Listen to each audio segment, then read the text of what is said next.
ठंड में गांव और शहरी बहू की रात की रसोई। बाप रे, इस बार की ठंड तो शुरुआत से ही कहर ढारी है। बिटिया, इस बार की ठंड काफ़ी ज़्यादा पड़ने वाली है। मुझे तुरंत हम सबके लिए स्वेटर बनाने होंगे। ये है दामिनी, जो अपनी बेटी कविता के साथ ठंड में कांपते शरीर के साथ अपनी छोटी सी रसोई में बैठी थी। तभी बाहर से दामिनी के पति शेखर की आवाज आती है।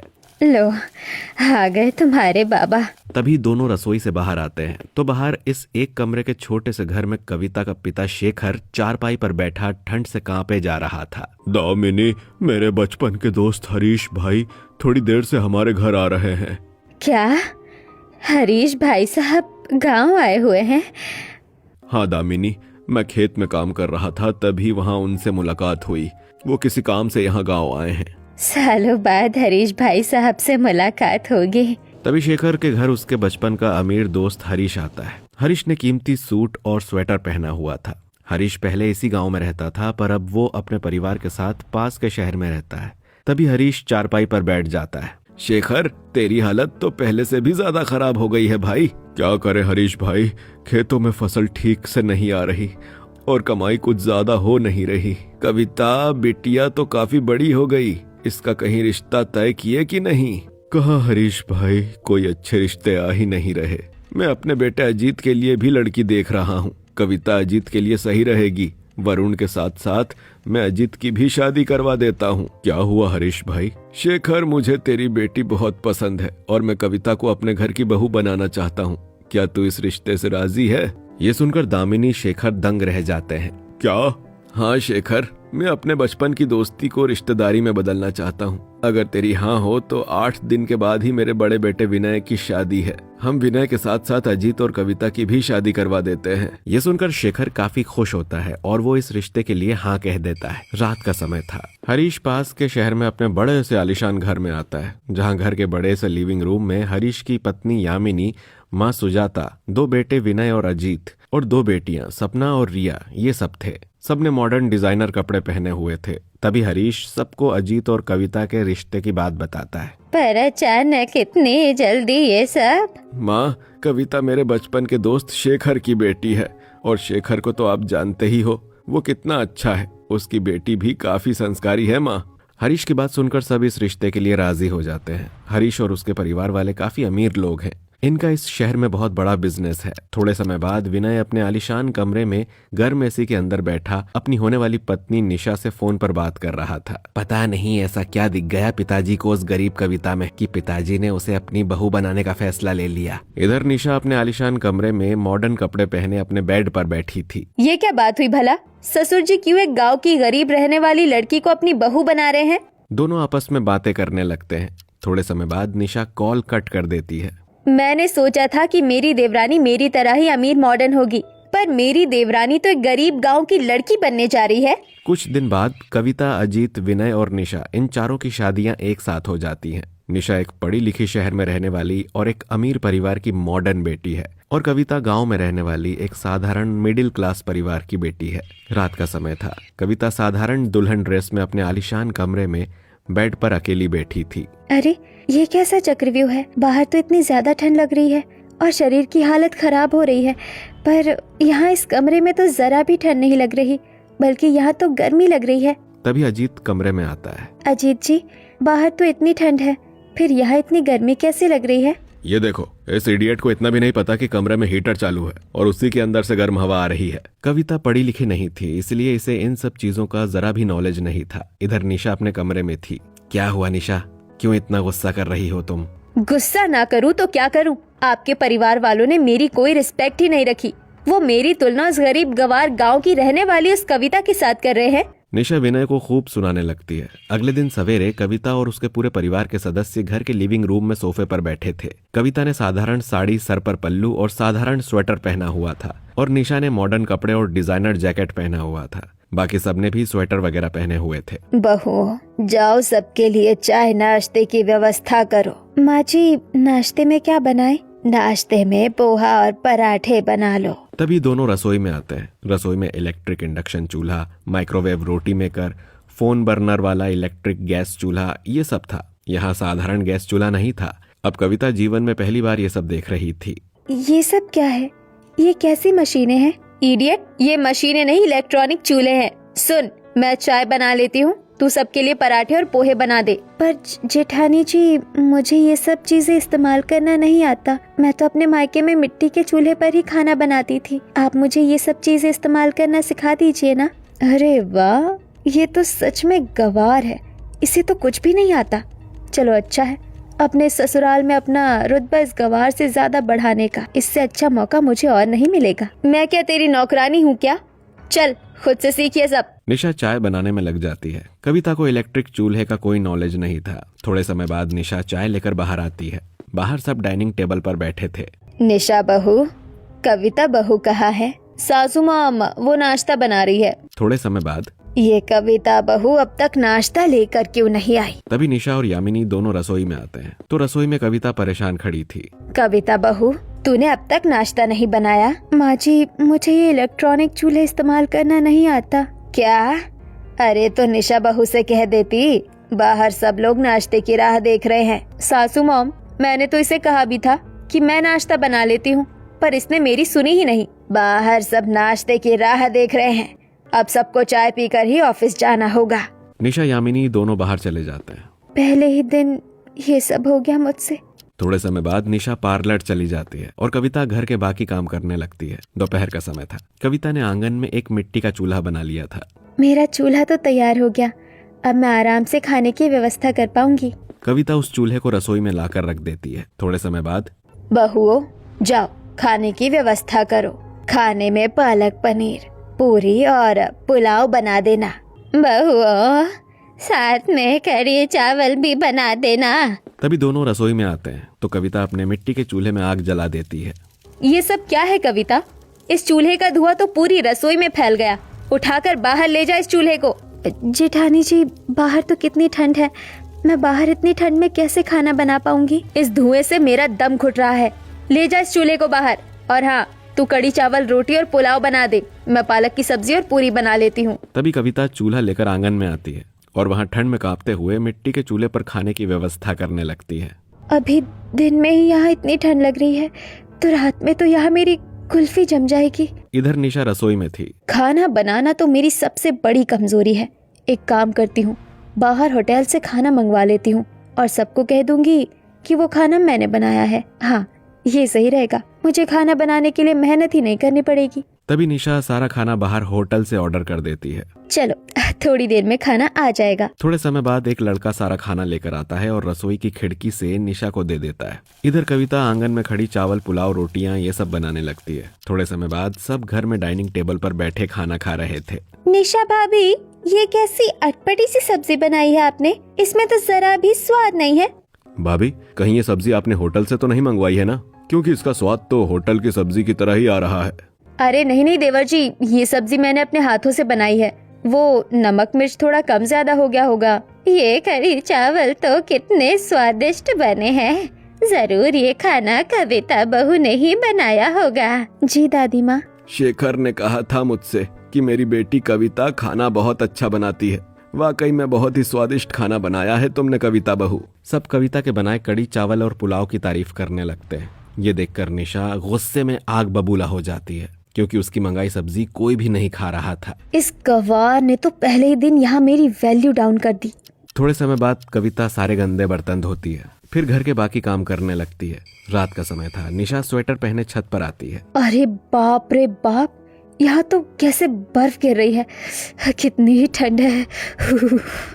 तभी निशा की नजर आंगन में बैठी कविता पर पड़ती है, जो पूरा स्वेटर पहने ठंड में कांपते हुए मिट्टी के चूल्हे के पास बैठी खाने की व्यवस्था कर रही थी। बाप रे बाप, ये ठंड तो जान लेने पर तुली है।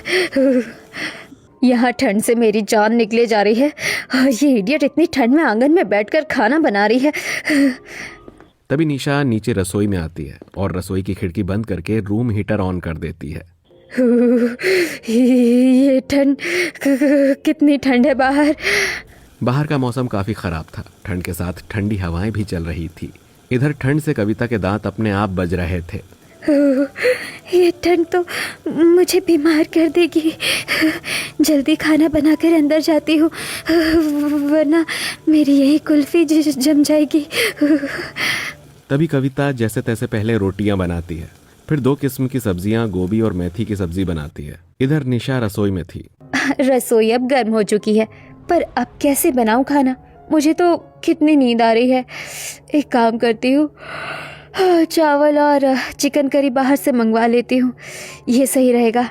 इतनी ठंड में कौन खाना बनाने जैसा कठिन काम करे। असल में निशा को ज्यादा कुछ बनाना आता नहीं था और वो काफी आलसी भी है। तभी वो बाहर से चिकन करी और चावल ऑर्डर कर देती है और रसोई में रखे कच्चे चिकन को बाहर फेंक देती है। थोड़े समय बाद कविता ठंड में कांपते शरीर के साथ अपना बनाया सारा खाना लेकर रसोई में आती है। कविता का पूरा शरीर कांप रहा था। ये क्या कविता, तू नाच क्यों रही है? मैं नाच नहीं रही हूँ जेठानी जी, मेरा शरीर बर्फ की तरह ठंडा हो गया। कितनी ठंड है बाहर। तेरी हालत तो बहुत खराब है कविता, जा थोड़ी देर रूम हीटर की गर्मी में बैठ जा। तभी कविता अपने घर में चली जाती है। सवेरे सबने मेरे खाने की बड़ी बदनामी की थी ना, अब मैं मेरा और कविता का खाना ही अदल बदल कर देती हूँ। थोड़े समय बाद निशा कविता की बनाई सब्जियां और रोटियां लेकर बाहर आती है और सबके सामने डाइनिंग टेबल पर रख देती है। मैंने सबके लिए मसालेदार मेथी और गोभी की सब्जी बनाई है, जरा खाकर बताइए सब कि कैसी बनी है सब्जियां। तभी सब सब्जियां खाने लगते हैं। अरे वाह निशा, तुमने तो बहुत ही स्वादिष्ट सब्जियां बनाई है। खाना तो बहुत ही स्वादिष्ट बनाया है बहू ने। कविता बहू कहाँ है? उसने क्या बनाया खाने में? सासू मॉम वो वॉशरूम गई है, उसने चिकन करी और चावल बनाया है, मैं लेकर आती हूँ। तभी निशा रसोई से चिकन करी और चावल लेकर आती है और सब जैसे ही चिकन करी और चावल खाते हैं तो वो दोनों ही बेस्वाद थे। ये कैसा खाना बनाया है कविता बहू ने? इसमें तो जरा भी स्वाद नहीं है। सवेरे तो कविता बहू ने अच्छा खाना बनाया था, फिर ये खाना उसने इतना बेस्वाद कैसे बना लिया? तभी कविता कमरे से बाहर आती है। ठंड से उसे काफी ज्यादा जुकाम हो गया था। कविता, तुम्हारी माँ ने तुम्हें खाना बनाना भी नहीं सिखाया था क्या? ये कैसा बेस्वाद खाना बनाया है तुमने? इसमें स्वाद नाम की कोई चीज ही नहीं है। जब तुझे चिकन करी और चावल बनाने नहीं आते थे तो तुम्हें बता देना था बहू, खामखा इतना सारा खाना वेस्ट हो गया। पर माँ जी, मैंने तो इसलिए कहते हैं सासू मॉम कि बहुएं भी मेरी तरह पढ़ी लिखी मॉडर्न लेकर आना चाहिए, वरना गांव की गवार बहुएं तो ऐसी ही होती है। फिर क्या था, सब कविता को खरी खोटी सुनाने लगते हैं और बेचारी सीधी सादी कविता किसी को सच्चाई बता ही नहीं पाती। थोड़े समय बाद कविता और निशा दोनों रसोई में आते हैं। जेठानी जी, सब्जियां तो मैंने बनाई थी ना, फिर बाहर सब ये क्यों बोल रहे थे कि सब्जियां आपने बनाई थी? मुझे क्या पता कि सब ऐसा क्यों बोल रहे थे। तू ये सब छोड़ा और तुरंत सारे गंदे बर्तन साफ कर दे। जेठानी जी, आप भी बर्तन धोने में मेरी सहायता कीजिए ना, मुझे ठंड बहुत लग रही है। मेरे पास समय नहीं है, मुझे अपने चेहरे पर लेप लगाना है। तभी निशा रसोई से बाहर चली जाती है। निशा ऐसे ही बहाने करके कामों से बचती जा रही थी। तभी सीधी सादी कविता इतनी ठंड में ठंडे पानी से सारे गंदे बर्तन धोती है। बाप रे, ये पानी तो कितना ज्यादा ठंडा है। अब इसी तरह कविता रात के 12 बजे तक घर के बाकी सभी काम करती है और फिर अपने कमरे में जाकर सो जाती है। अगले दिन, बहुओं जाओ सारे कपड़े धो दो। तभी दोनों वॉशिंग मशीन के पास आते हैं। एक काम करती हूँ, ये काम भी इस गवार को ही सौंप देती हूँ। अरे सुन कविता, मुझे विनय जी के कपड़े प्रेस करना है, तो तू सारे कपड़े अच्छे से धो देना। पर जेठानी जी, मुझे ये मशीन चलाना नहीं आता। वॉशिंग मशीन चलाना कौन सा मुश्किल काम है, बस एक बटन दबा कपड़े अपने आप ही धुल जाएंगे। इतना कहकर निशा वहाँ से चली जाती है। क्या करूँ, अगर ये मशीन मुझसे खराब हो गई तो? नहीं, मैं हाथों से ही कपड़े धो लेती हूँ। तभी कविता सारे कपड़े लेकर बाहर आती है और ठंड में ठंडे पानी से कपड़े धोने लगती है। कुछ घंटों बाद कपड़े धुल जाते हैं। रात का समय, कविता आंगन में बैठी मिट्टी के चूल्हे पर खाने की व्यवस्था कर रही थी। ठंड के कारण उसकी तबीयत खराब हो गई थी। उसे बार बार छींकें आ रही थी और उसका शरीर भी बुखार में भट्टी की तरह तप रहा था। मुझे तो कितना जुकाम हो गया, ऊपर से बुखार भी आ गया। जेठानी जी क्यों काम में मेरी सहायता नहीं कर रही? सारे काम मुझे अकेली को ही करने पड़ रहे हैं। इधर निशा रसोई में थी। सासू मॉम ने भी ये क्या बनाने के लिए कह दिया मुझे। अब भला मैं बैंगन का भरता और रायता कैसे बनाऊं? ये सब तो मुझे बनाना आता ही नहीं है, और वो गवार भी दूसरे पकवान बना रही है। क्या करूं अब?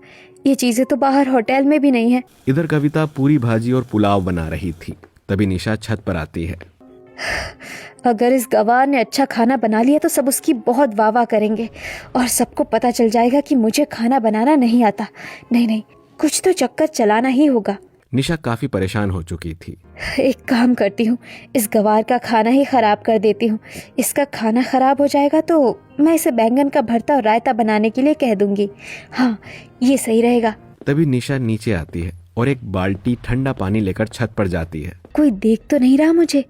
निशा आसपास देखती है और छत से वो सारा पानी नीचे बैठी कविता के पास उसके खाने में फेंकने लगती है, पर वो पानी खाने के बजाय कविता के ऊपर गिर जाता है। अरे बाप रे बाप! तभी कविता निशा को देख लेती है। कविता ठंड से बेतहाशा कांपे जा रही थी। अरे बाप रे, ये क्या हो गया मुझसे? सारा पानी तो कविता के ऊपर गिर गया। जेठानी जी, जी। तभी निशा नीचे भाग जाती है और इधर कविता बेहोश होकर नीचे गिर जाती है। थोड़े समय बाद अजीत बाहर आता है तो बाहर कविता जमीन पर बेहोश पड़ी थी। कविता! तभी अजीत सबको बाहर बुलाता है और सब कविता को हॉस्पिटल लेकर आते हैं, जहां कविता का चेकअप होने लगता है। अब क्या करूं? कविता ने तो मुझे देख लिया था। अब पक्का वो सबको मेरा नाम बता देगी कि मैंने ही उसके ऊपर ठंडा पानी फेंका था। ये क्या हो गया मुझसे? निशा बेहद घबरा रही थी। थोड़े समय बाद डॉक्टर बाहर आता है। डॉक्टर साहब, क्या हुआ कविता को? वो बेहोश कैसे हो गई? वो ठीक तो है ना? कविता के ऊपर ठंडा पानी किसने फेंका? उसे 103 डिग्री बुखार है और बुखार अब उसके दिमाग में चढ़ने से कविता कोमा में जा चुकी है। ये सुनकर सबके होश उड़ जाते हैं। क्या कविता बहू बीमार थी? अरे बाप रे! हाँ, वो काफी दिन से बीमार थी। अब वो कब कोमा से बाहर आएगी ये कोई नहीं बता सकता। अरे बाप रे, ये क्या कर दिया मैंने? कविता मेरी वजह से कोमा में चली गई। किसने फेंका था कविता के ऊपर पानी? मैं उसे पुलिस के हवाले कर दूंगा। सब काफी परेशान होने लगते हैं। कुछ दिन बाद कविता अपने कमरे में लेटी हुई थी। उसके पास पूरे परिवार के सदस्य खड़े थे। तभी कविता को होश आ जाता है। अरे कविता बहू को होश आ गया। कविता, बताओ, तुम पर ठंडा पानी किसने फेंका था? बताओ कविता, कौन है वो इंसान? तभी कविता निशा की तरफ देखती है। कविता ने अगर मेरा नाम बता दिया तो सब मुझे पुलिस के हवाले कर देंगे। भगवान जी बचा लीजिए मुझे। मुझ पर किसने पानी फेंका था मुझे नहीं पता। ये सुनकर निशा दंग रह जाती है। रात का समय, निशा और कविता दोनों कमरे में थे। कविता, मुझे माफ कर दे बहन। मैं पानी तुझ पर नहीं, तेरे बनाए खाने पर फेंकना चाहती थी, पर वो पानी गलती से तेरे ऊपर गिर गया था। मैंने जानबूझकर तुझ पर पानी नहीं फेंका था। कविता, मुझे माफ कर दे बहन। जेठानी जी, जो हुआ उसे भूल जाइए और अब यहाँ से खुशी खुशी साथ मिलकर एक नए जीवन की शुरुआत करते हैं। ये सुनकर निशा की आंखों में आंसू आ जाते हैं। इसके बाद निशा और कविता दोनों रसोई में साथ मिलकर खाने की व्यवस्था करने लगते हैं। निशा कविता को इलेक्ट्रिक चूल्हे इन सब का उपयोग करना सिखाती है और कविता निशा को खाना बनाना सिखाती है, जिसके बाद दोनों बहनों की तरह हंसी खुशी रहकर खुशी खुशी अपना जीवन बिताने लगते हैं।